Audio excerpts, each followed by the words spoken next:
I am the Tofu Golem. Please enjoy the video.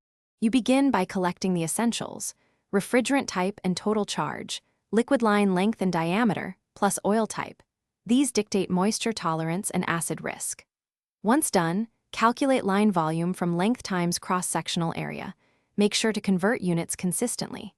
Then estimate migration risk based on oil viscosity and system orientation, because filter dryer capacity must trap moisture and debris without overloading the sight glass. Start sizing using manufacturer capacity charts tied to refrigerant and grams of water removal per 100 hours.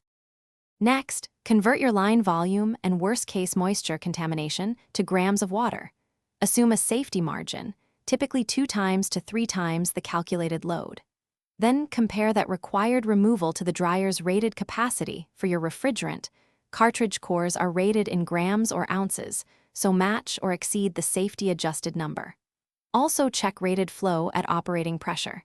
If the chosen dryer creates excessive pressure drop, upsize to the next model or parallel cores, because maintaining proper flow is as important as moisture capacity. Install the selected dryer in the liquid line with the flow arrow correct and as close to the outdoor unit as practical. This reduces trapped moisture and oil return issues. Once installed, braze under nitrogen and protect the desiccant from heat. If you suspect heat damage, replace the core. Finally, pull a deep vacuum to 500 microns and hold, then charge and run while watching pressures and the sight glass. If you see oil foaming or persistent moisture signs, suspect undersized capacity or fritted media bypass, replace with next size or parallel unit. Thanks for watching. Consider subscribing if we helped you today.